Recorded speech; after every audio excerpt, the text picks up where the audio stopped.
Shalom, selamat pagi Bapak Ibu Jemaat GSJ Pniel Surabaya dan Cabang Kemendung. Masih bertemu saya dengan Yohana Yunani di Gemar Mimbar Online, Gerakan Membaca Alkitab Rutin. Mari Bapak Ibu kita sama-sama belajar merenungkan firman Tuhan. Namun sebelumnya mari kita berdoa dulu.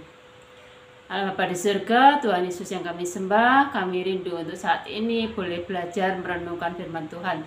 Biarlah firman Tuhan ini boleh kami lakukan dan kami aplikasikan dalam kehidupan kami setiap hari. Dalam nama Tuhan Yesus, haleluya, amin.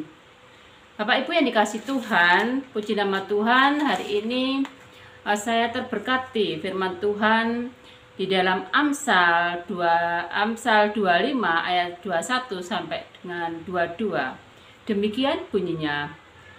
Jikalau seterumu lapar, berilah dia makan roti. Dan jikalau ia dahaga, berilah dia minum air. Karena engkau akan menimbun bara api di atas kepalanya, dan Tuhan akan membalas itu kepadamu. Nah, Bapak Ibu yang dikasih Tuhan, inilah firman Tuhan hari ini. Bagaimana dalam kehidupan kita setiap hari. Jika kita ada yang memusuhi kita, apakah tindakan kita yang kita lakukan dalam keseharian kita? Apakah kita dalam menghadapi musuh itu kita balas dendam? Dia dendam, kita membalas dengan dendam.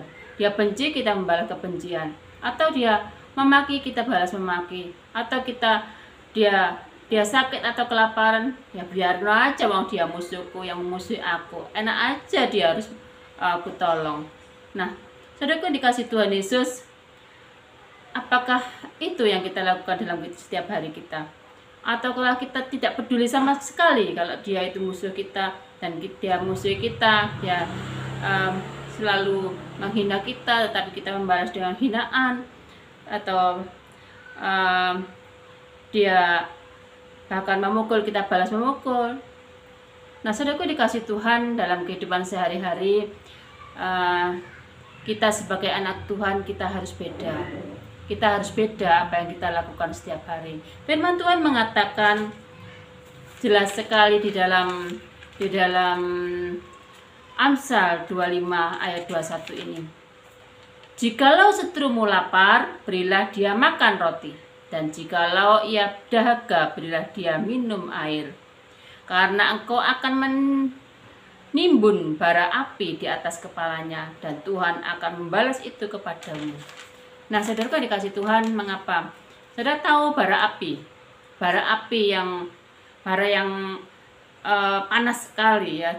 Kalau kita berbuat baik kepada orang yang memusuhi kita, orangnya lapar kita beri makan, orangnya tidak punya baju kita beri baju, orangnya kehausan kita beri minum. Nah, itu sama dengan kita perbuatan baik kita itu rasanya mereka bisa merasakan seperti bara api yang ada di kita menaruh bara api di atas kepalanya. Artinya apa?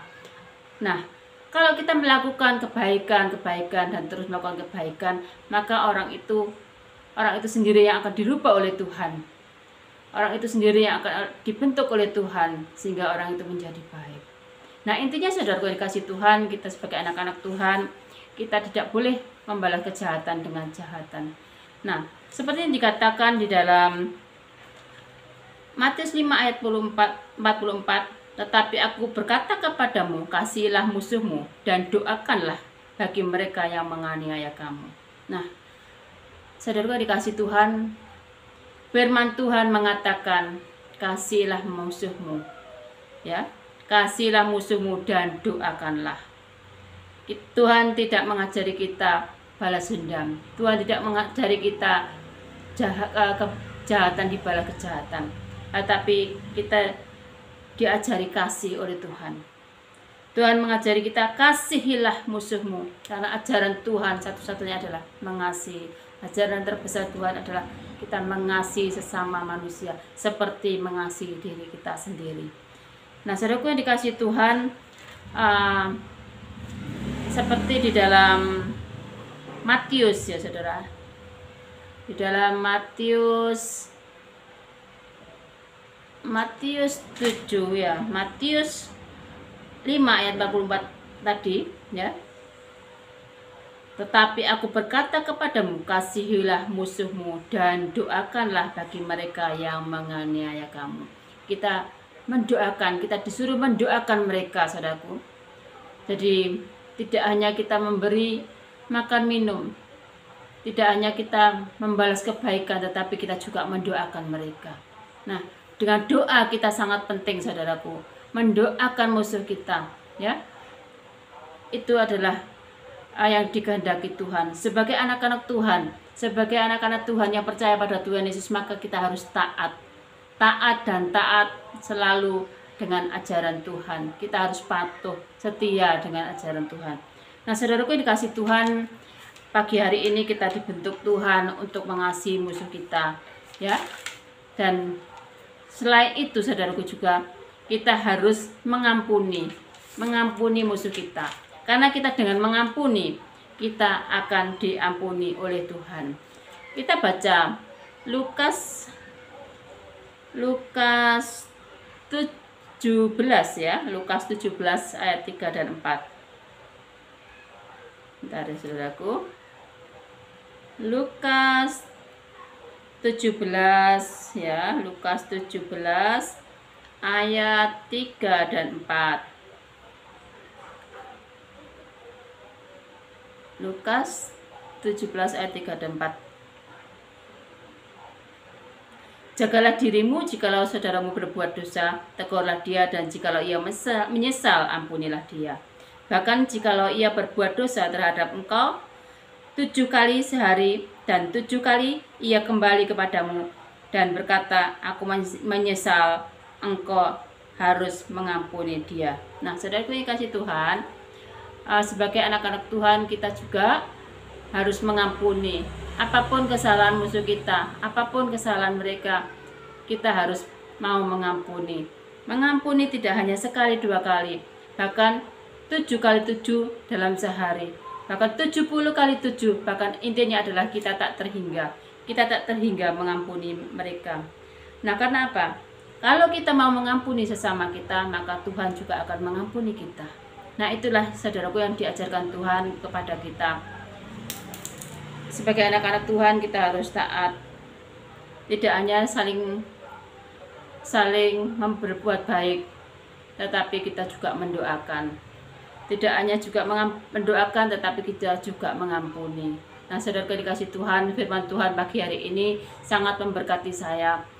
Apapun yang kita lakukan, mari kita belajar hidup sesuai dengan kehendak Tuhan.